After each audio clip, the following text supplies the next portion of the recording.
Start recording कर दिया। ठीक। फिर यहाँ से हाँ लाइव हाँ लाइव क्लास ये ना शेड्यूल ना। शेड्यूल है क्लास।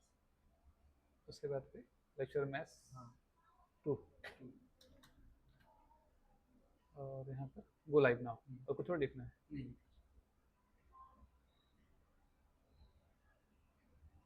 हो गया स्टार्ट सेशन। Start session. चलो ठीक है ठीक चलो कुछ होगा तो रिंग कर लेंगे। चलिए स्टार्ट कर देते हैं। बाइनोमियल बाइनोमियल थ्योरम यानी द्विपद प्रमेय का एक क्लास हम लोग का हो चुका था। आज हम सेकेंड क्लास स्टार्ट कर रहे हैं ना। अगर पहला वाला क्लास आप लोगों ने देखा नहीं है तो पहले वाले क्लास को जब तक नहीं देखेंगे तब तक ये चीज़ें समझ में नहीं आएंगी। ठीक है तो अभी हम लोग x प्लस ए पूरे घात n के प्रसार का कुछ फॉर्म हमने देखा। आज जब 1 प्लस एक्स पूरे घात n के प्रसार से कुछ जुड़ी हुई चीज़ें या ट्रिक वगैरह हम देखेंगे। ठीक है उसके बाद जब बेसिक खत्म हो जाएगा उसके बाद बहुत सारे क्वेश्चन जो है हम लोग यहाँ सॉल्व करेंगे या बहुत सारे क्वेश्चन हम लोग क्या करेंगे बनाएंगे। ठीक है चलिए स्टार्ट करते हैं। देखिए 1 प्लस एक्स पूरे घात n का प्रसार किस तरीके से अगर अपन करेंगे तो जो फार्मूला हमने पढ़ा है x प्लस ए पूरे घात n का जो विस्तार आप लोगों ने पढ़ा है ना। सामान्य सी बात है कि x प्लस ए पूरे घात अगर हम n का प्रसार करते हैं तो n से 0 x का घात n a का घात 0 n सी 1 x का घात n माइनस 1 a का घात 1। इस वाले फार्मूले को अगर आप लेके चलेंगे लास्ट वाला n सी n x का घात 0 और a का घात n है ना। ये जो विस्तार हम पढ़ रहे हैं या जो विस्तार हम लोग देख रहे हैं इस विस्तार में अगर मैं x बराबर अगर 1 रख देता हूँ और a बराबर अगर मैं क्या कर देता हूँ x कर देता हूँ तो इस अवस्था में इस फॉर्मूले का रूप बदल जाएगा और ये बदल करके सीधा सीधा x की जगह मैंने 1 रख दिया और x से हमें a रख दिया तो इसका पूरा रूप चेंज हो जाएगा है ना। अब सिंपल सी बात है जहां x का मान आपने क्या रखा 1 रखा तो ये 1 में कन्वर्ट होगा ये 1 में कन्वर्ट हो जाएगा सारा x का वैल्यू 1 में कन्वर्ट होगा और a को आपने x रख दिया ना a बराबर x रख दिया तो a को तो जब x रखा तो वो n से 0 यहाँ पर 1 का घात n और a का घात x का घात 0 ऐसे बनेगा ये। मतलब अगर अगर कभी याद ना हो हालांकि इसकी जरूरत ही नहीं पड़ती इतना n सी 0 1 का पावर n और यहाँ पर x पावर क्या हो जाएगा 0। फिर उसके बाद आप आगे बढ़ेंगे तो n सी 1 यहाँ 1 का पावर n माइनस 1 और यहाँ पर x पावर 1 इस तरीके से क्या होता जाएगा बढ़ता जाएगा। और लास्ट में अगर हम पहुंचेंगे तो आप देखते हैं कि एन सी एन इसे आपने 1 माना है तो 1 का घात 0 और x का घात कितना n। तो सीधा सीधा सरलतम रूप में इसे हम समझने का अगर प्रयास करते हैं तो आप ऐसा भी कर सकते हैं है ना। सीधे सीधे शब्दों में अगर हम कहेंगे तो इसका सीधा सा मतलब होगा कि 1 प्लस एक्स अगर पूरे घात में n का प्रचार करता हूँ तो 1 प्लस एन सी 1 एक्स घात 1 एन सी 2 एक्स घात 2 एन सी 3 एक्स घात 3 इस तरीके से क्या होगा ये निकलता जाएगा और जिसका लास्ट टर्म है वो एन सी एन और एक्स घात किसके बराबर होगा एन के बराबर है ना। तो ध्यान रखिएगा एक्स प्लस ए पूरे घात एन का जब हम प्रसार करते हैं है ना आपने जब पढ़ा पहले एक्स प्लस ए पूरे घात एन का जब प्रसार करते हैं तो आप उस समय जानते भी हैं कि एन का आंसर जो है कैसा होता है जीरो से बड़े या जीरो के बराबर मानों के लिए संभव होता है। लेकिन जब 1 प्लस एक्स पूरे घात एन का हम प्रसार करते हैं तो एन का मान माइनस पॉजिटिव और नेगेटिव दोनों हो सकता है। ठीक है इस बात को ध्यान में रखिएगा। तो ये पहला बेसिक फार्मूला है 1 प्लस एक्स पूरे घात n 1 plus n C 1 x घात 1 एन सी 2 एक्स घात 2 एन सी 3 एक्स घात 3 एन सी एन एक्स घात एन ऐसा बढ़ेगा। पहली विशेषता। दूसरी विशेषता इसको आपको समझना पड़ेगा कि अगर पावर यहाँ पर पहला ही टर्म अगर एक है यानी जब भी मैं क्योंकि इसलिए उसको बताना पड़े कि क्योंकि आगे के जब सवाल हम बनाएंगे तो आगे के सवालों में क्या होगा इसका यूज करना पड़ेगा ना। जैसे आप देखिए, ये पहला टर्म हुआ, ये दूसरा टर्म हुआ, ये तीसरा टर्म हुआ, ये चौथा टर्म हुआ।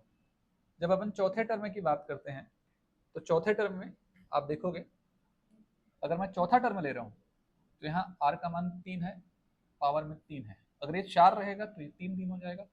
अगर मैं पांचवा पद लूंगा इसका तो 1 कम हो जाएगा। यानी इसके भी विस्तार में NCR और x का जो पावर r होगा, जिस टर्म की अगर हम बात करेंगे उस टर्म में एक वैल्यू कम होगा। यानी जैसे मान लो मुझे कि किसी भी इसके विस्तार में मुझे अगर मान लो 7वां पद चाहिए, है ना, तो 7वां पद कैसे आएगा, सीधा सीधा NC 1 कम हो जाएगा 6 और x घात कितना हो जाएगा 6, है ना। मुझे अगर 11वां पद चाहिए तो यहाँ पर हो जाएगा NC 10 और x पावर कितना हो जाएगा 10। यानी गुणांक चाहिए तो NC 6 और यहाँ पर NC 10। इस तरीके से ये काम करेगा। ठीक है, तो ये एकदम आरंभिक फार्मूला है। मैं PDF इसका मैं डाल दूंगा। इसकी प्रॉपर्टी होती है बहुत सारी, जब हम लोग क्वेश्चन बनाना शुरू करेंगे तो पूरी की पूरी प्रॉपर्टी आपके काम आएगी, है ना। ठीक है, इससे जुड़ा हुआ जो पार्ट हम पहले पढ़ेंगे। देखिए सबसे पहला क्वेश्चन है 1 + x पूरे घात n के प्रसार, मतलब ट्रिक है ये। 1 + x पूरे घात n के प्रसार में अगर हम 1 + x पूरे घात n लेते हैं और इसका अगर हम प्रसार करते हैं तो 1 + x पूरे घात n के प्रसार में 5वें, 6वें और 7वें पदों के गुणांक 5वें, 6वें व 7वें पदों के गुणांक, ध्यान से समझिए इस चीज को, 6वें, 5वें, 6वें और 7वें पदों के गुणांक अगर कैसे हो, समांतर श्रेणी में है। इससे गुणांक अगर कैसे हो, समांतर श्रेणी में हो, तो ऐसी अवस्था में समांतर श्रेणी में हो तो ऐसी अवस्था में n का उत्तर जो है किसके बराबर होगा, इसको हम अभी निकालना सीखेंगे। ठीक है, इसकी प्रक्रिया थोड़ी कठिन है, लेंदी है, लेकिन इसका ट्रिक हम लोग समझेंगे, अभी जानेंगे। तो अगर मैं 1 + x पूरे घात n का प्रसार लेता हूँ, 5वां, 6वां और 7वां पद का गुणांक अगर समांतर श्रेणी में इस प्रकार के सवाल अगर प्रश्न में बोलता है तो सवाल कैसे बनेगा। सिंपल सा लॉजिक है, अभी मैंने आपको बताया T5, T6 और T7 इनके गुणांक समांतर श्रेणी में है। T5, T6 और T7, तो गुणांक मतलब NCR की बात वो कर रहा है। अभी मैंने आपको क्या समझाया था कि अगर मैं 5वां पद ले रहा हूँ तो 1 कम होगा, तो n का मान अज्ञात है तो NC 4 ले लूंगा, उसके बाद फिर NC यहाँ पर 5 ले लूंगा, उसके बाद फिर मैं NC यहाँ क्या ले लूंगा, 6 ले लूंगा। ये कौन सी श्रेणी में है, AP में है। AP का मतलब समांतर श्रेणी में, है ना। अब जब अगर ये AP में है तो इस अवस्था में सीधी सी बात है, ये वाला जो हिस्सा है ना, अगर 3 राशियाँ ABC, जनरल सी चीज़ है, अगर AP में होती है तो तुम जानते हो B बराबर क्या होता है, A + C/2 बराबर B, या 2B बराबर कितना, A + C, है ना। अगर समांतर श्रेणी पढ़ा है आपने या श्रेणी पढ़ा है आपने, तो ABC समांतर श्रेणी में है तो निश्चित तौर पर क्या होगा, अगर समांतर श्रेणी में तो NC4, NC5 और NC6 ये कौन सी श्रेणी में है, समांतर श्रेणी में। तो इस अवस्था में सीधा सीधा NC5 बराबर, ठीक है, क्या लिखेंगे अपन, 2 × NC5 बराबर NC4 प्लस कितना हो जाएगा, NC6। इस क्वेश्चन को बता रहा हूँ, इसका डिटेल हम समझेंगे, लेकिन इसकी आवश्यकता आपको नहीं पड़ेगी, मैं इसका ट्रिक बताऊंगा ना, थोड़ा सा पैसेंस रखिए आप। ठीक है भाई, तो ये एक रिलेशन बनेगा। ठीक है, 2 × NC5 बराबर NC4 प्लस NC6, इसको हम सॉल्व करेंगे। और सॉल्व कैसे करेंगे, यहाँ पे देखिए, यहाँ पर 2 × NC5, तो NC5 का वैल्यू क्या होगा, n फैक्टोरियल, n - 5 फैक्टोरियल, फिर क्या हो जाएगा 5 फैक्टोरियल, यहाँ n फैक्टोरियल, n - 4 फैक्टोरियल, फिर 4 फैक्टोरियल, यहाँ पर n फैक्टोरियल और n - 6 और क्या हो जाएगा 6 फैक्टोरियल, है ना। सॉल्व कीजिए इसको, तो देखिए n फैक्टोरियल तो सबसे क्या होगा, कॉमन निकल के कट जाएगा, 2 × 1/, अब n - 4 का विस्तार करोगे, n - 6 का विस्तार करोगे, ये घटेगा और घट करके n - 5, n - 6 तक जाएगा, ये घटेगा। हमको काटना है, फैक्टोरियल हटाना है, मान के चलो ना, तो n - 5 को मैं 1 कम कर सकता हूँ, यहाँ n - 6 का फैक्टोरियल लिख सकता हूँ, है ना। एक कम हो रहा है, घट रहा है ना यहाँ पे, और नीचे में क्या हो जाएगा 5 फैक्टोरियल, 5 फैक्टोरियल क्या लिखा जा सकता है, 5 इंटू 4 फैक्टोरियल, है ना, ठीक है। यहाँ 1 बटे क्या होगा, n माइनस 4 फैक्टोरियल, और यहाँ पे क्या होगा 4 फैक्टोरियल।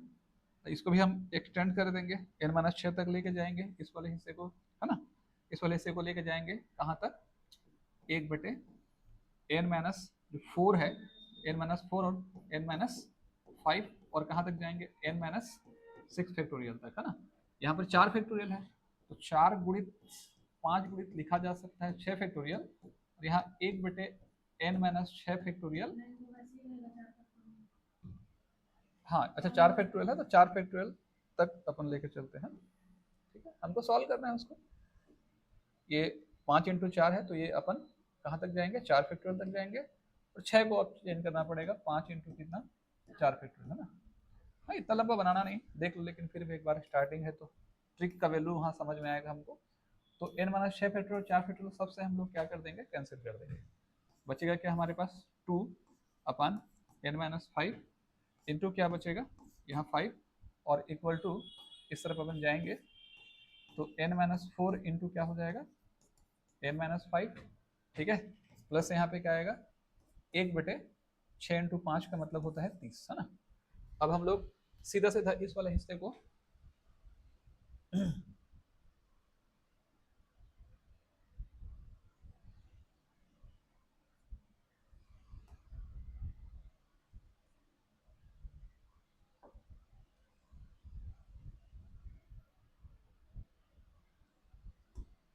ठीक है भाई, 2 इंटू 5 इंटू क्या n माइनस 5, इसको इधर ले आओ, 1 बटे n माइनस 4, और यहाँ कितना होगा n माइनस 5 इक्वल टू 1 अपान कितना 13, है ना। ये 1 अपान n माइनस 5 बाहर निकल जाएगा, 1 माइनस 5 बाहर निकल जाएगा, तो अंदर में क्या बचेगा 2 बटे 5, और माइनस क्या बचेगा n माइनस 5, n माइनस कितना बचेगा 4, ठीक है, n माइनस 5 दोनों में था, बाहर निकल गया, यहाँ बचा 2 बटे 5 ऋण 1 बटे n माइनस 4, और इस तरफ कितना आ जाएगा 1 बटे 30, है ना, ठीक है। अब सॉल्व करो, तो 1 बटे n माइनस 5 बाहर निकल जाएगा, एलसीएम निकाल के सॉल्व करेंगे, इसका इससे गुना होगा 2n, 2 चौके 8, इसका इससे गुना होगा -5, और 5 इंटू कितना n माइनस 4, इसकी जरूरत नहीं पड़ेगी, मैं आपको बार बार समझा रहा हूँ, थोड़ा पैसेंस रखोगे, है ना, ठीक है, 5 छिक्का 30, ठीक है।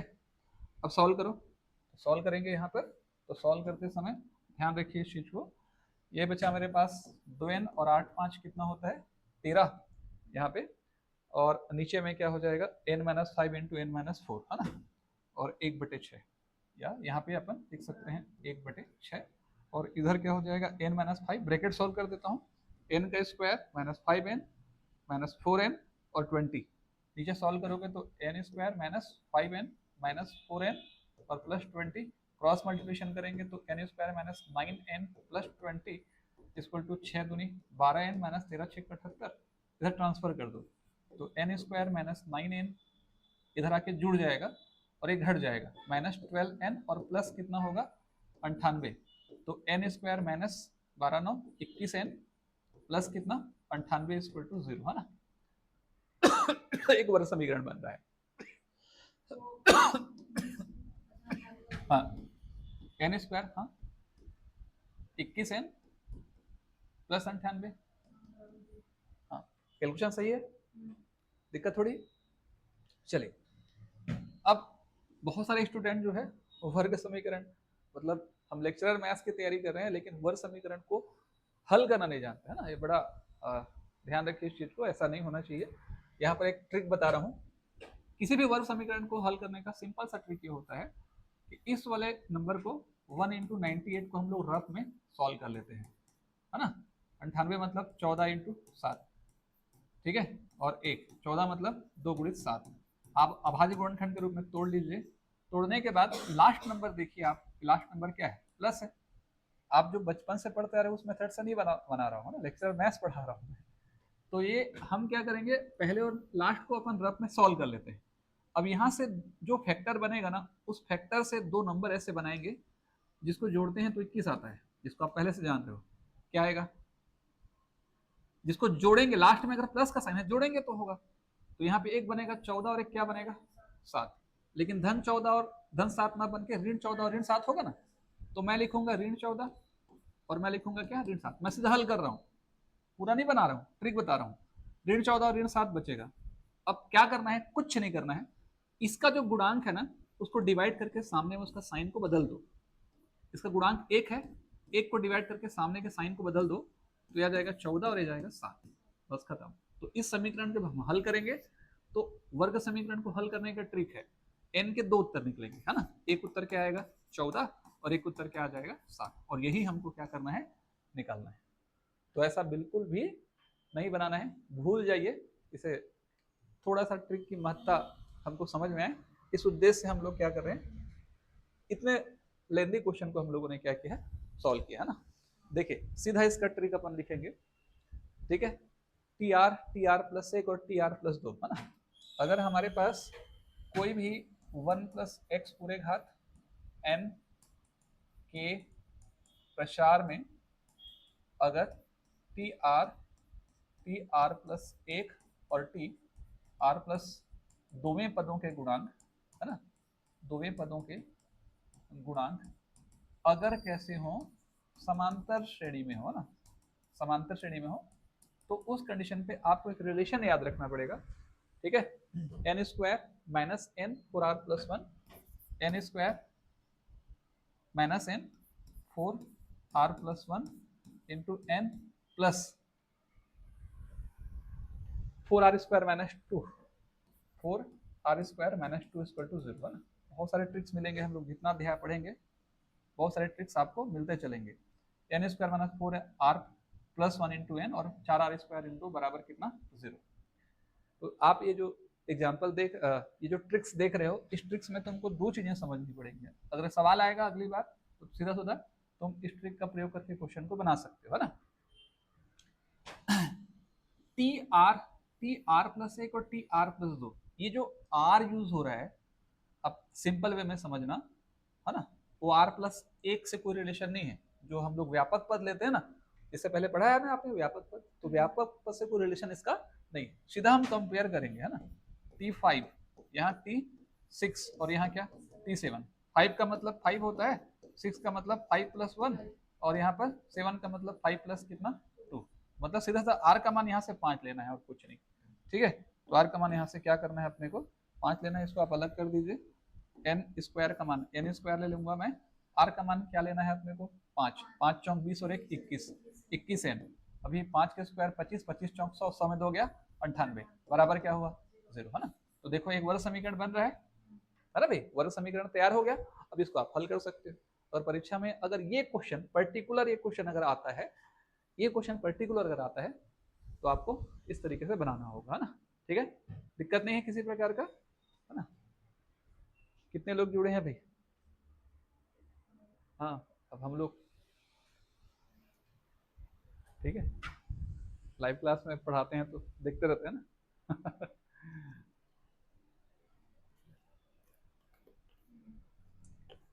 कितने 3 हैं तुमको मिला है?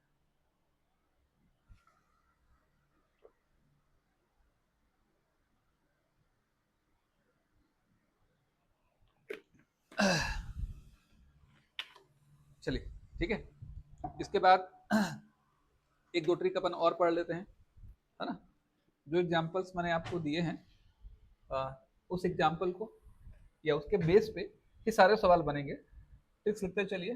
अगला ट्रिक है, अगर 1 प्लस एक्स पूरे घात एन के प्रसार या इसके विस्तार में अगर अगर ए बी और सी, है ना, ए बी सी कैसे हो, अगर 3 लगातार पद हो ना, ए बी सी अगर 3 लगातार गुणांक हो, है ना, पद ना हो के क्या है लगातार, अगर क्या है गुणांक हो, तो ऐसी अवस्था में ठीक है n बराबर सीधा सीधा 2ac अपान, मैं भी सारे ट्रिक्स भूल चुका हूँ, 2ac प्लस बी इंटू ए प्लस सी। अभ्यास करना है आपको, अधिक से अधिक क्वेश्चन बनाने हैं। बी स्क्वायर माइनस क्या हो जाएगा ए सी, है ना। अभी हम लोग पहले बेसिक क्लियर करेंगे, उसके बाद बहुत सारे क्वेश्चन करेंगे, थोड़ा समय लगेगा तो लगने दीजिएगा, है ना। इसी में आर का मान भी हम निकालेंगे, एन का मान निकला है, आर का मान निकालेंगे, A into B plus C, A into B plus C divided by B square minus क्या ए सी, है ना। ठीक है, जैसे एग्जाम्पल के तौर पर, ठीक है, एक एग्जाम्पल ले लीजिए, है ना। जैसे 1 प्लस एक्स पूरे घात n के प्रसार में, ठीक है, क्रमशः 3 क्रमागत पदों के गुणांक, 3 क्रमागत पदों के गुणांक, है ना, 3 क्रमागत पदों के गुणांक अगर 165, एक 330 और अगर 462 है, 462 है, तो n का मान क्या होगा, तो इसको आप लोग निकाल लेना, है ना। अगर n का मान मुझे पूछे तो मुझे कुछ करने की जरूरत ही नहीं है, सीधा सीधा मैं डायरेक्ट वहां पर ले सकता हूँ। ए बी सी 3 लगातार गुणांक है ना। कई बार क्या है, जैसे इस क्वेश्चन को देखिए, 165, 330 और 462, ये सीधा सीधा ये ए का उत्तर है, हालांकि रेशियो में कन्वर्ट हो जाएगा, ये बी का उत्तर है, सी का उत्तर है ना। अब इसे सॉल्व कर लीजिए, कटेगा, किसी न किसी नंबर से कटता है। देखो तीनों समान संख्याएं किसी एक नंबर से कट जाएंगे, उसके बाद उसमें आप n का मान यहाँ रख देना, है ना। एक कटेगा, इससे कटेगा, देख सकते हो अगर काटना चाहो तो 4 6 2 1 6 5, 11 कम 11, 11 5 55, 11 3 33, 11 चौक 14, हाँ 11 से कट रहा है, बिल्कुल कट रहा है भैया ना। 11 कम 11, 11 5 55, सीधा ए का मान 15, 11 3 33, 11 शून्य शून्य और 11 यहाँ पर क्या हो जाएगा, चौक 44, 2 बचेगा, 11 दूनी 22। तो देखो, और ये और भी कटेगा यार, 3 से कटेगा, 3 पंचे 3 दहा और 14 3 42, और नहीं कटेगा। तो ए का मान 5, बी का मान 10 और सी का मान कितना है 14। सिर्फ 5 10 और 14 को इस वाले भाग में जहाँ ए है वहां पर 5, बी है वहां पर 10 और सी है जहाँ पर 14 रख दो, हल कर दो, आंसर तुम्हारा सीधा सीधा निकल जाएगा। तो एन और आर को निकालने का ये क्या है, तरीका है। इस सवाल को बनाते समय, ठीक है ना, एक चीज समझिएगा, इस सवाल को बनाते समय, अभी और सारे सवाल तो नहीं बता रहा हूँ इस पैटर्न के, कुछ ट्रिक्स हैं जो संचय से जुड़े हुए हैं, क्रमचय संचय के, उसको मैं नोट करा दे रहा हूँ। ये बहुधा काम आता है, बहुत बार यूजेबल है ना। लिखिए, हालांकि आपको ये सब करना पड़ेगा, बहुत हैवी सिलेबस है, जितने भी लेक्चरर के एग्जाम होने वाले हैं, ठीक है, याद रखिएगा, सबसे ज्यादा कठिन अगर कोई है n-r+1 तो वो मैथ सी है। सबसे अधिक मेहनत लगेगा आपको ना, n-r+1 अपन कितना r, और अगर यहाँ पर लेते हैं अपन NCR डिवाइडेड बाई NCR+1, ये जनरली यूज होगा, इसको आप अच्छे से समझिएगा। r+1 समझना क्या है, अभ्यास करना है, बार बार लिखना है, इसको यूज करना है क्वेश्चन को, है ना। NCR+1 और यहाँ पर क्या हो जाएगा NCR+2, ये परिणाम आपको 11 की बुक वगैरह में मिल जाएंगे। r+2 n-r+2 divided by n-r-1, है ना। देखिए, ये कुछ बेसिक फार्मूले हैं जो यूज होंगे जब क्वेश्चन आप बनाओगे, तो डिटेल में बनाने की तो जरूरत नहीं है आपको, सीधा इसमें रख देना, तो ये मेरा क्वेश्चन यहाँ बन जाएगा। ठीक है, बढ़िया, आगे, ठीक है, चलिए ये हो गया। कुछ ट्रिक्स अभी और आगे पढ़ेंगे, इसमें इसको मिटा देता हूँ, इसको समझिएगा ना क्या है। जैसे अगर डिटेल से बनाते तो ये आर का जो मान आप देख रहे हो यहाँ पर, जो आर का मान आप देख रहे हो यहाँ पर, उससे एक कम है। अब पांचवा और छठवां पद की अगर हम बात करते हैं तो एक 5 है तो दूसरा 6 है। यहाँ देखिए, ये आर है तो यह एक ज्यादा है, यहाँ r+1 है तो यहाँ r+2 है। तो अगर किसी आप एक ही फार्मूले को दिमाग में रख लेंगे ना, तो भी उसको बना सकते हैं आप। जनरली क्या है, कई बार क्वेश्चन को बनाते समय r और r-1 दे देता है, तो सीधा वहां पर यूज करते हैं। इसी को आप लेकर के एक एक कम करेंगे तो आंसर बन जाएगा, है ना। इसको अगर लेंगे ना तो इन दोनों को बनाया जा सकता है। तो आप कम से कम इस वाले भाग को याद रखिएगा, इसके हिसाब से काम संभव हो जाएगा, सबको अगर याद नहीं करना चाहें तो। ठीक है, चलिए कुछ और महत्वपूर्ण ट्रिक भी हैं, ठीक है।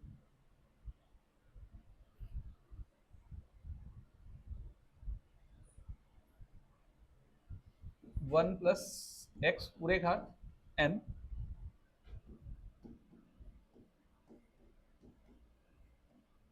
के प्रसार में, 1 प्लस एक्स पूरे घात n के प्रसार में आरवें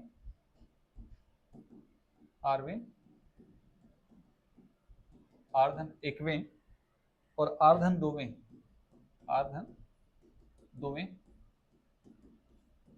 पदों के गुणांक। ध्यान से समझिए इस चीज को ना। 1 + x पूरे घात n के प्रसार में r धन 1वें और r धन 2वें पदों के गुणांक कैसे हैं? अगर हरात्मक श्रेणी में है ना, अगर हरात्मक श्रेणी में है तो इस कंडीशन पे क्या होगा? n plus n minus 2r पूरे का होल स्क्वायर इक्वल टू कितना हो जाएगा? 0, है ना। n plus n minus 2r पूरे का होल स्क्वायर इक्वल टू कितना होगा? 0। इसको दिमाग में रख लो, ठीक है। चलिए अगला ट्रिक बताने से पहले उस ट्रिक के क्वेश्चन को हमको सॉल्व करना पड़ेगा। हम सॉल्व करके देखेंगे और बहुत इंपॉर्टेंट है। यहाँ से कई बार अलग अलग भर्ती बोर्ड में अलग अलग एग्जाम्स में क्वेश्चन पूछे गए, है ना। 1 + x पूरे घात कितना है? 25 के विस्तार में 1 + x पूरे घात 25 के विस्तार या प्रसार में 2r धन 1वें 2r प्लस 1वें पदों के गुणांक, 1वें पदों के गुणांक व r प्लस 5वें पदों के गुणांक बराबर है। ध्यान से समझिए इस चीज को। 1 + x पूरे घात 25 के प्रसार में 1 + x पूरे घात 25 के प्रसार में 2r धन 1वें पदों के गुणांक और r धन 5वें पदों के गुणांक अगर बराबर हैं तो ऐसी कंडीशन पे क्या कीजिए? r का मान निकालिए ना। इंपॉर्टेंट क्वेश्चन है, ध्यान से समझिए इस चीज को। r का मान क्या करना है? अपने को निकालना है, ठीक है। 1 + x पूरे घात 25 के प्रसार में या इसके विस्तार में अगर हम क्या करें? 2r धन 1वें पदों के गुणांक और r धन 5वें पदों के गुणांक बराबर है ना। 2r धन 1वें पद का गुणांक और r धन 5वें पद के गुणांक अगर समान है तो इस कंडीशन पे r का मान क्या होगा? अभी मैंने समझाने का प्रयास किया था कि 1 + x पूरे घात अगर क्या लिखा है यहाँ पर? 25 लिखा है ना। 1 + x पूरे घात अगर 25 लिखा है, इसके प्रसार में क्या बोल रहा है? 2r धन 1वां। तो जैसे मैं क्या बोलूंगा तुमको? मैं जैसे बोलता हूँ 10वां, तो 10वां का मतलब क्या होता है? 9 धन 1, ऐसा होता है ना। 1 + x पूरे घात n में ना, तो जैसे 10वें पद का गुणांक क्या होगा? 10वां पद क्या होगा? 1 + x घात n के प्रसार में nc 9 और x का घात क्या होगा? 9, ऐसा होगा ना। तो एक कम हो जाएगा जितना रहेगा। तो ये क्या है? अगर आपको 2r + 1 बोलेगा तो मतलब क्या होगा? गुणांक कैसे निकलेगा इसके प्रसार में? t 2r धन 1 का गुणांक t 2r + 1 का गुणांक क्या होगा? n का मान कितना है? 25 है। 25c 2r 1 कम हो जाएगा। और अगर इसको लेंगे अपन कि r + 5, तो r + 5 का मतलब क्या होता है?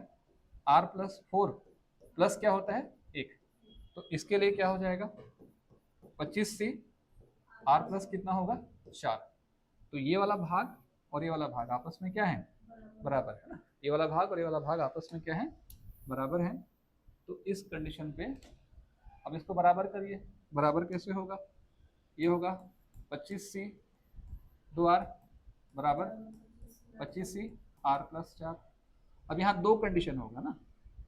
अब कैसे बराबर हो जाएगा? यहाँ 25c 2r है, यहाँ 25c क्या है?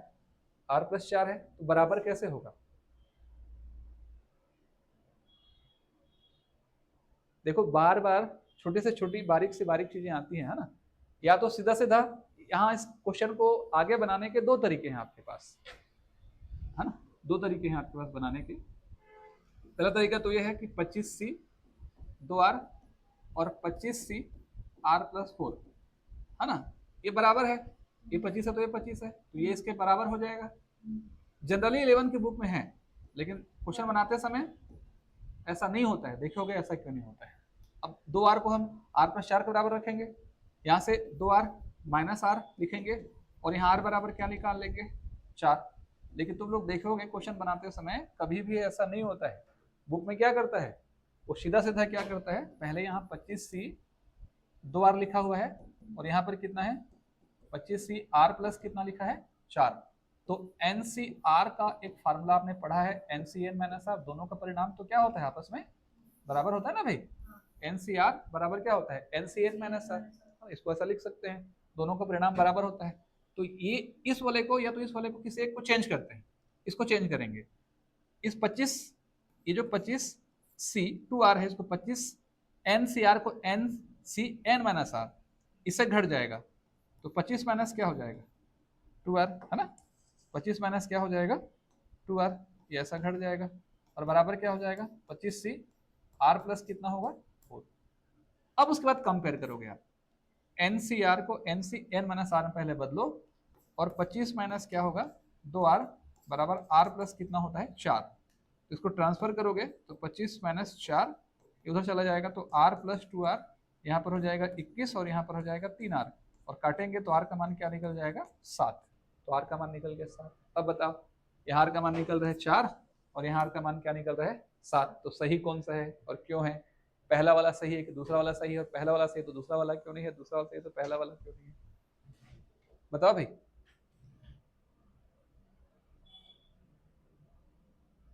कितने लोग जुड़े हैं? 3।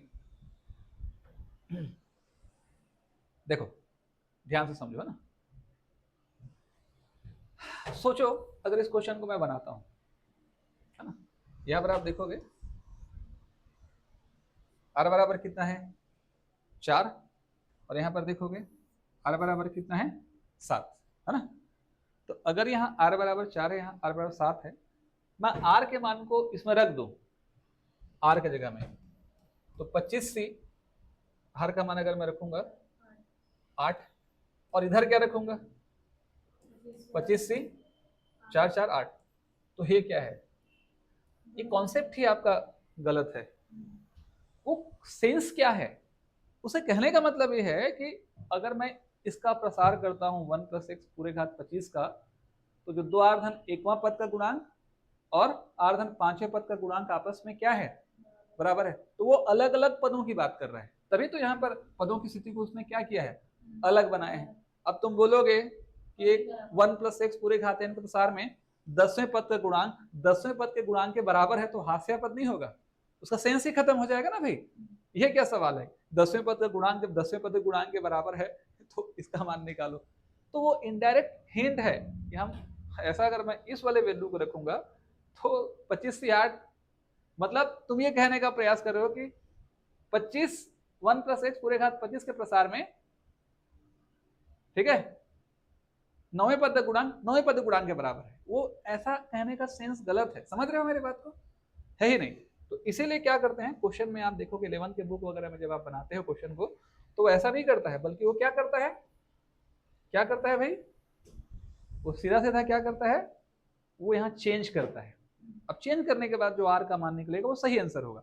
अब आर का मान को अगर मैं 7 रखूंगा, यहाँ सोचो, यहाँ पर मैं 7 रखूंगा तो 25C 7 दूनी क्या होगा 14, इधर क्या होगा 7 4 11, तो 25 से 14 बराबर 25 से 11 होगा ना भाई। जैसे आराम और अंश से समान दूरी पर पदों के द्विपद गुणांक बराबर होते हैं ना, उसी कॉन्सेप्ट से ये भी बनता है। तो देखो यहाँ पर 25 से 14 आया, ये 25 से 11 आया, मतलब इसके विस्तार में 14 पद और 11वें पद का गुणांक आपस में क्या होगा बराबर होगा। ठीक, क्लियर है बात, समझ में आई? तो कभी भी जब क्वेश्चन बनाओगे तो इस तरीके से ही हम बनाएंगे। अभी क्या निकला है, क्या निकला है आर का मान, और हमको क्या निकालना है क्वेश्चन में, अच्छा आर का मान ही हमको निकालना था ना। तो ऐसा बिल्कुल भी मत बनाना, जरूरत नहीं है ना। और इम्पोर्टेंट भी है बहुत, इसका एक जबरदस्त ट्रिक है, इसे हम समझेंगे। याद है दिव्या? ट्रिक्स याद है, पहले बताया था। हाँ, बार बार क्या करना पड़ेगा आपको, बनाते रहना पड़ेगा, है ना, तब जाके दिमाग में आएगा ये। ठीक है, देखो ट्रिक लिखो इसका।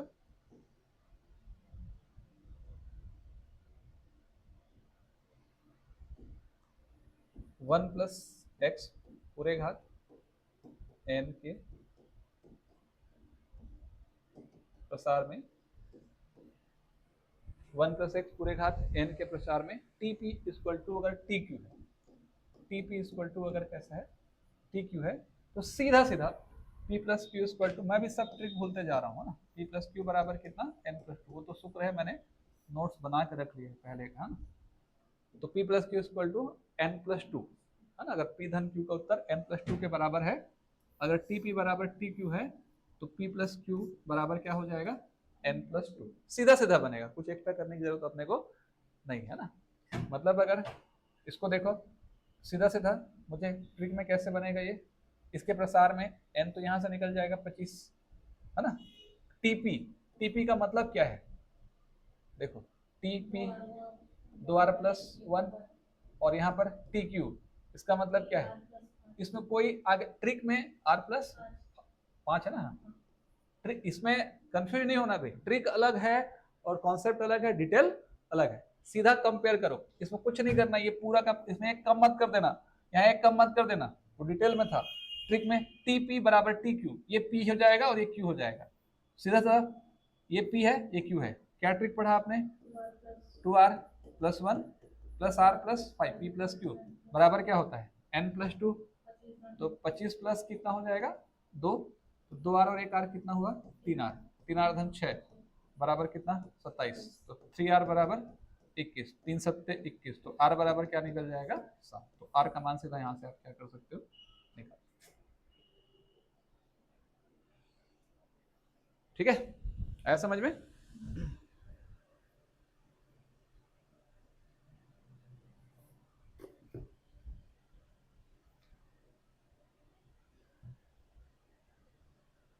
चलिए अब आगे पहुंचते हैं, महत्तम गुणांक वाला पद, है ना। अगला हेडिंग डाल लीजिए।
चलो थोड़ा सा नोट भी करेंगे फिर, है ना। इसमें लिखो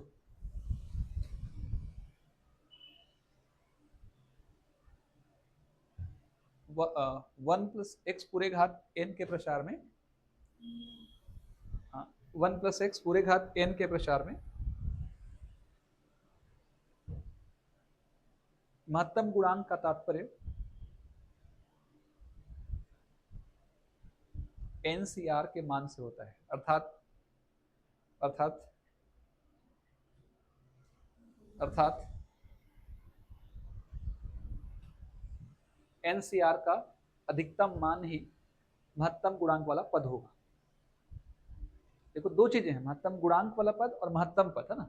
गुणांक मतलब कोएफिशिएंट, NCR की बात कर रहा है वो NCR की बात ही करेगा, है ना। ठीक है,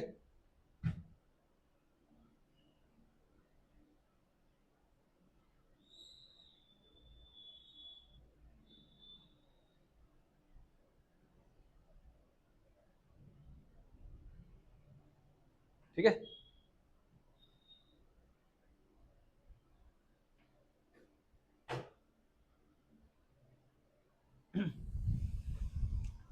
लिखो NCR का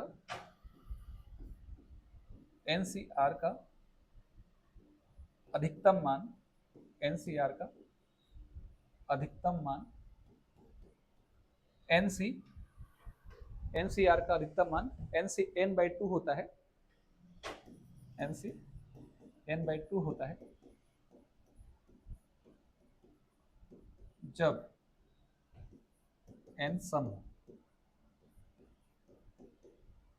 ठीक है, और NCR का, ठीक है, अधिकतम मान जब n कैसा हो, विषम हो। जब n का मान विषम हो तो NCR का अधिकतम मान NCn-2 और NCn+1/2, NCn-1/2 व NCn+1/2 है ना। NCn-1/2 NCn-1/2 या यानी NCn+1/2 जब n का मान क्या हो, विषम हो। पदों की संख्या भी अगर आपको ज्ञात करना पड़े तो Tn/2+1, ये वाला जो है Tn/2+1 होगा, और ये वाला जो है Tn+1/2, और ये वाला जो है Tn+3/2 है ना। कौन सा पद है अगर कहीं पूछते क्वेश्चन में तो ध्यान रखिए, Tn/2+1, NCn/2 और n+1/2 और n+3/2 है ना। ठीक है, क्लियर है। अब देखो क्वेश्चन अपन बनाएंगे एक आठ को इसमें, तब चीजें जो है क्या हो जाएंगी, आपको समझ में आएंगी। ठीक है, चलो एक एग्जाम्पल ले लेते हैं ना।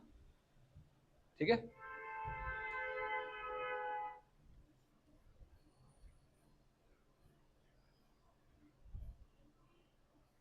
चलो पहले मैं नोट्स कंप्लीट करता हूँ, फिर एग्जाम्पल अपन करेंगे।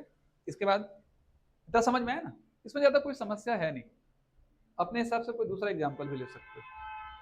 इसके बाद वाले में थोड़ा अलग पढ़ना पड़ेगा हमको। जैसे उदाहरण ले लेते हैं ना, 1+x पूरे घात अगर मैं ले लेता हूँ 20 का महत्तम गुणांक कितना होगा, है ना। इसके विस्तार में इसका अगर महत्तम पद अलग है और महत्तम गुणांक वाला पद अलग है ना। महत्तम गुणांक बोलने से, गुणा अंक बोलने से कफिशिएंट की बात कर रहा है, और महत्तम पद बोलने से अलग हो जाएगा। ठीक है, महत्तम गुणांक 1+x⁻20 का महत्तम गुणांक क्या होगा। अभी हमने समझा सीधा सीधा, n का मान क्या है, जब सम है तो एक अधिक पद मिलेगा। ठीक है, तो महत्तम गुणांक क्या हो जाएगा, NCn/2, मतलब सीधा सीधा 20c 20/2, मतलब क्या 20c 10 का आधा, 20 का आधा कितना होता है 10, तो ये मेरा आंसर हो जाएगा 20c10, इसका महत्तम गुणांक होगा। पद हाँ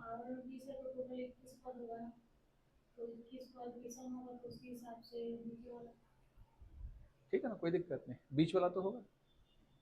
इसके लिए भी मतलब एनसीआर के भी रूल्स काम करते हैं, उस प्रॉपर्टी में है, वो प्रॉपर्टी को एक आध दिन में समझा दूंगा ना अलग से पीडीएफ डाल करके, है ना, कि क्यों होता है करके। भले विस्तार में 21 पद होंगे, लेकिन सबसे बड़ा पद जो है 20c20 हो, 20c10 हो। सिंपल ले लो ना, जैसे अगर मान लो 1+x पूरे घात अगर मान लो कि कितना है 4 है, रुको 4 है मेरे पास, है ना। तो सारे 5 पद मिलेंगे। पहला पद क्या होगा, NC1 x⁻1, NC2 4c1 4c2 x⁻2 4c3 x⁻3। ठीक है, 1 2 3 4 और 4c4 x⁻4।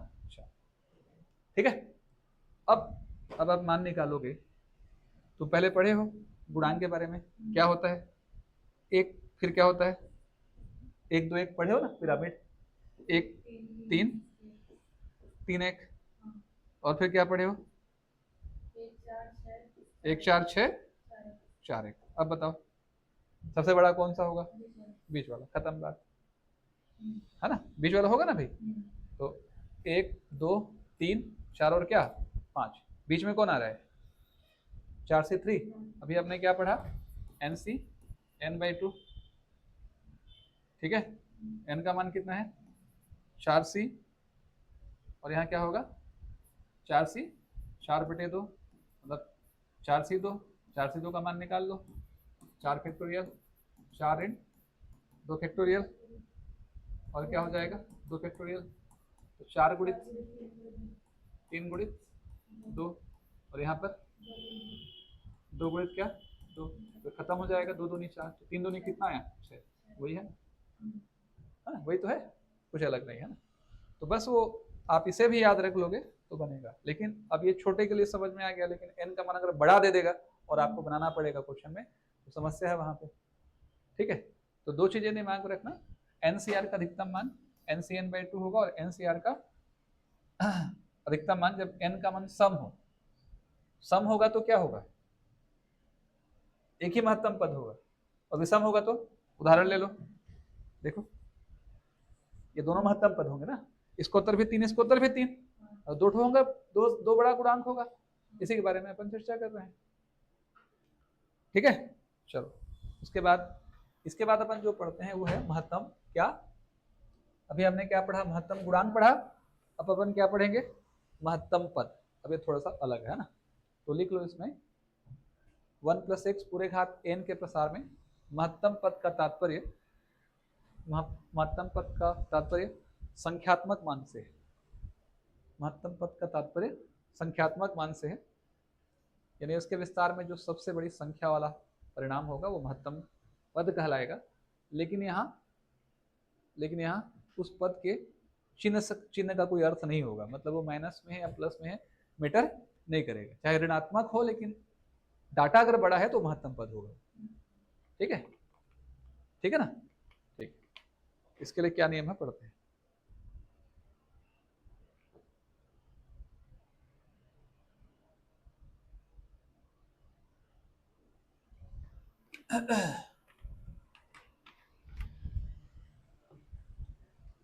देखो इसके लिए तुमको 2 चीजें निकालनी पड़ेंगी, है ना।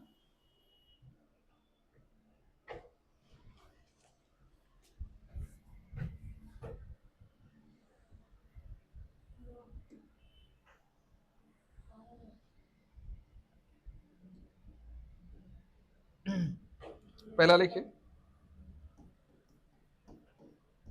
P बराबर n+1 into a divided by x + a।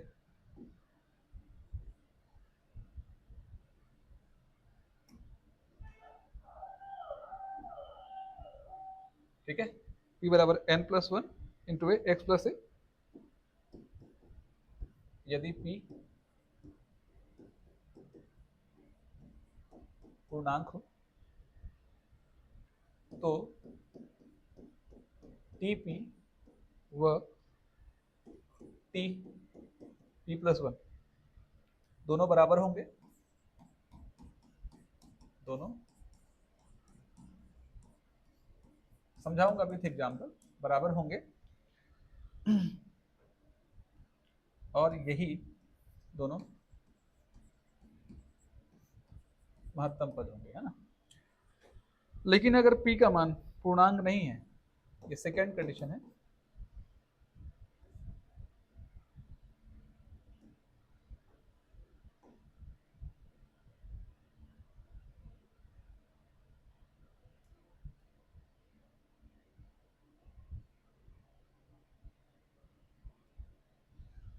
लेकिन P का मान अगर कैसा है, पूर्णांक नहीं है, तो इस अवस्था में क्या होगा, इस अवस्था में महत्तम पूर्णांक पद P बराबर Q हो जाएगा। महत्तम पूर्णांक पद P बराबर क्या हो जाएगा, Q हो जाएगा, अर्थात ठीक है, यहाँ पर Q+1 ही महत्तम पद होगा। समझा रहा हूँ, देखो क्या है ना। जैसे अगर हम लोग सबसे पहले क्या करेंगे, क्वेश्चन बनाएंगे, है ना। जब तक क्वेश्चन अगर हम नहीं बनाएंगे विथ एग्जाम्पल, तब तक चीजें जो है क्या होंगी, समझ में आपके नहीं आएंगे ना। तो एक क्वेश्चन अपन बना लेते हैं, क्या कहना चाह रहा है वो आपको समझ में आ जाएगा। थोड़ा अलग है, ध्यान से समझिए इस चीज पर। जैसे 10 घन 3x पूरे घात 12, 10 धन 3x पूरे घात 12 के प्रसार में, 10 धन 3x पूरे घात 12 के प्रसार में अगर x का मान 4 हो, है ना, अगर x बराबर 4 हो तो महत्तम पद कितना होगा, है ना। तो सबसे पहला काम, उस नियम को बहुत ध्यान समझो। देखो याद रखना, ये x है, सॉरी ये 1 है ना, ये वाला जो भाग है वो क्या है, 1 है, ये वाला भाग जो है वो क्या है, x है ना। तो ये 1 है और ये क्या है, x है। क्या कंडीशन बता रहा है क्वेश्चन में, 1 + 3x पूरे का पावर 12 के प्रसार में अगर x बराबर 4 है तो महत्तम पद कितने के बराबर होगा, इसको निकाल के दिखाओ। तो सबसे पहले तुमको p की गणना करनी पड़ेगी। p बराबर n+1 into a divided by x plus a, है ना। अब n का मान, अब देखो n का मान यहां से आ जाएगा 12 + 1 क्यूब,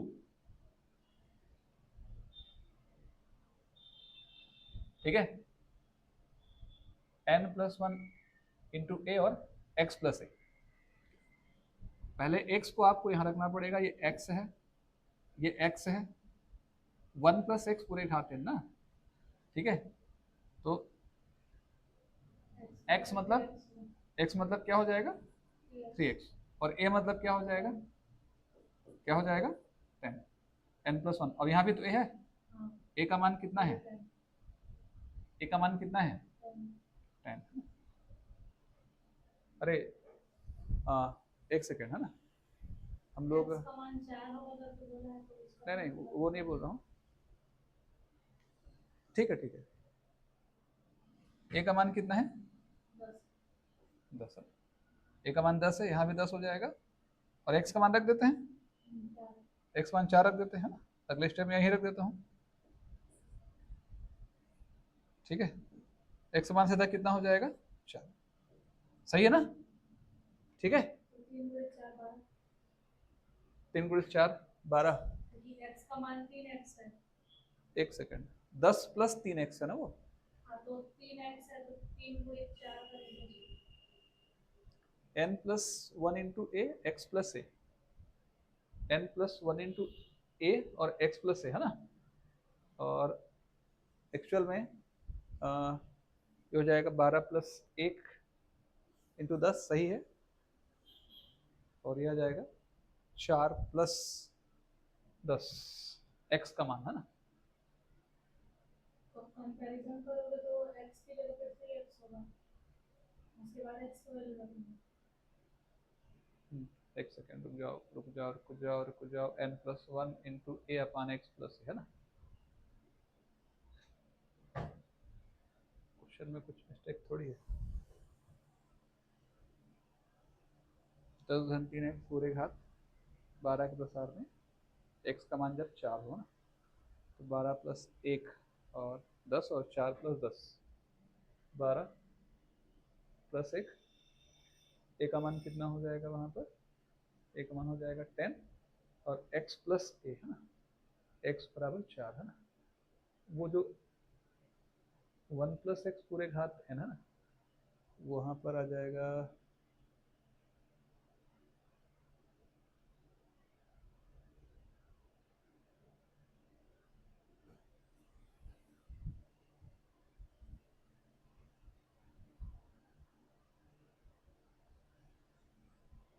कितना आ रहा है देखो तो,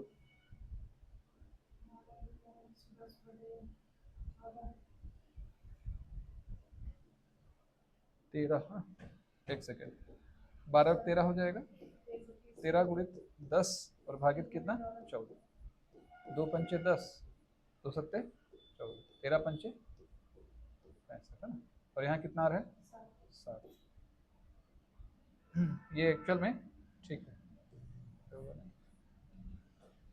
कितना है, x प्लस a, है ना, x का मान कितना है, 3x प्लस कितना, a, ये 13, ठीक है, कंफ्यूजन हुआ था ना, 3x है कि x है, ट्रिक में वो 3x है, मतलब वो x ही है, 3x मतलब कितना हो जाएगा 12, और 12 प्लस a का मान कितना होगा 10, तो 13 गुणित 10, और यहाँ पर 12 10 कितना 22, 2 पंचे 10 और 2 11 22, 13 पंचे 65 है ना। सही है, आया समझ में। x मान 4 रखे अपन, तो 4 दिए 12, और a का मान कितना रखे अपन 10 है ना। ठीक है, 12 और 1 13 हो गया, n का मान 12 है। ठीक है, क्वेश्चन में अब सॉल्व करो इसको, तो सॉल्व करोगे तो कितना आएगा, यहाँ पर सॉल्व करेंगे तो 11 छिक्का कितना आएगा भैया बताओ, 11 छिक्का 66, लगभग मान लेता हूँ मैं 6 कितना मान लेता हूँ 6। तो अब महत्तम पूर्णांक फलन अगर अपन निकालेंगे इसमें, यानी 1 प्लस एक्स पूरे घात n के प्रसार के हिसाब से, वहाँ पर आप देख लो कि महत्तम पूर्णांक फलन की अगर हम बात करेंगे है ना, तो महत्तम पूर्णांक फलन में कैसा है, p बराबर कितना है वहाँ पे q है। अगर p का मान पूर्णांक में नहीं है तो महत्तम पूर्णांक p बराबर q होगा, और p का मान अगर पूर्णांक में है तो 2 ठो महत्तम पद होंगे, tp और tp+1। लेकिन p का मान अगर पूर्णांक में नहीं है तो महत्तम पूर्णांक p बराबर क्या होगा q होगा। ये पूर्णांक में थोड़ी है, महत्तम पूर्णांक पद समझते हो ना, ये साइन ही महत्तम पूर्णांक पद का होता है, पढ़े हो ना फलन वगैरह फंक्शन वगैरह में। तो क्या होगा, किसके बीच में आएगा वो, 6 और 7 के बीच में आएगा ना। अरे भाई 6.6 किसके बीच में आएगा, बराबर है बड़ा है, बराबर है बड़ा है ना, ये बड़ा है और ये क्या है बराबर है, और यहाँ पर क्या हो जाएगा 6.6, और ये क्या है छोटा है।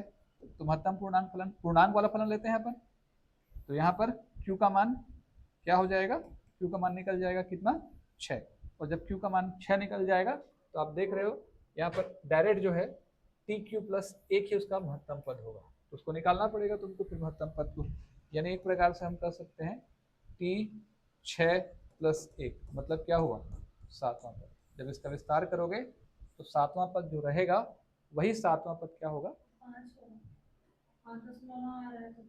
अच्छा तो 5 वो मिस्टेक हुआ है, कितना आ रहा है यहाँ पे 5.9, ठीक, वो 11 है ना 10 के हिसाब से 5 कितना आ रहा है 9, तो 5.9 आएगा, तो यहाँ पे क्या हो जाएगा, ये 5 हो जाएगा और ये क्या हो जाएगा 6 हो जाएगा, 5 कितना 9।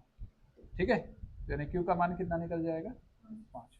तो जब q का मान 5 निकल जाएगा तो इसके विस्तार में कौन सा पद होगा, छठवां। तो छठवां पद निकालोगे तो छठवां पद ही क्या होगा महत्तम पद होगा। ठीक है, अब छठवां पद निकालो, और छठवां पद में निकालने के बाद आपको 2 काम करना है इसमें ना, समझना है इस चीज को, हमको 2 काम करने हैं।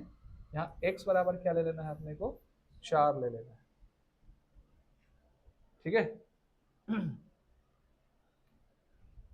ठीक कर लोगे ना, पूरा निकाल के दिखाऊं उसको, आप निकाल लोगे, कोई दिक्कत थोड़ी है। देखोगे, ध्यान रखना है इस चीज को, 10 + 3x में ये 1 है और ये क्या है x है, तो इसका जब अपन प्रसार करते हैं तो इसके प्रसार की अगर हम बात करेंगे, ठीक है, 1 + x पूरे घात n के प्रसार की अगर अपन बात कर रहे हैं ना, ठीक है, समझ पाए ना, ठीक है, कोई कंफ्यूजन है तो बताओ। हाँ हाँ,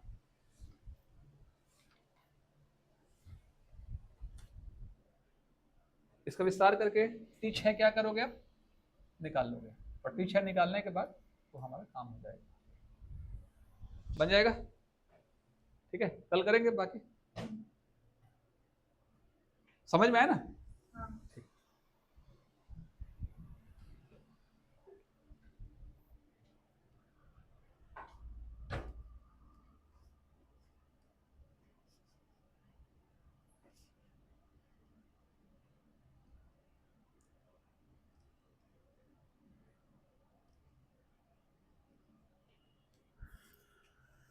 एक मिस्टेक हुआ, वो x + a पूरे घात n के प्रसार में हम लोग ले रहे थे इसको, वहाँ क्लास में था तो नहीं बोल पाया। तो असल में वो एक्स प्लस ए पूरे घात, दिमाग इतना थका है ना, एक्स प्लस ए, कल उसको मैं सुधार दूंगा उसको ना, हाँ एक्स प्लस ए पूरे घात एन का प्रसार है वो। अच्छा मतलब ये वाला ना हाँ हाँ वो एक्स है, तो एक्स बराबर क्या होगा, 10 होगा, और ए बराबर क्या होगा, हालांकि वो सही है, गलत नहीं है, उससे कोई, हाँ तो आगे पीछे हो जाएगा, उससे कोई फर्क नहीं पड़ेगा। अगर उसको मैं एक क्वेश्चन के माध्यम से बता दूंगा एक्स प्लस ए पूरे घात एन के हिसाब से, है ना, ठीक है, उससे कोई ज्यादा अंतर नहीं है। अगर एक्स प्लस ए पूरे घात एन का प्रसार करेंगे तो थोड़ा अलग हो जाएगा, बस इतना ही है। मतलब एक ही जगह पे x x की हाँ जगह पे बस ये बस बस आएगा। बस, वो कोई फर्क नहीं पड़ेगा उतना, है ना।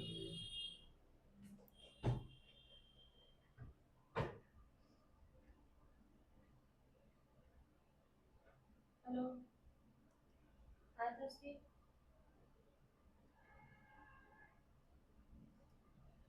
इधर तो गैलरी में दिखाई नहीं दे रहा। दोनों में अलग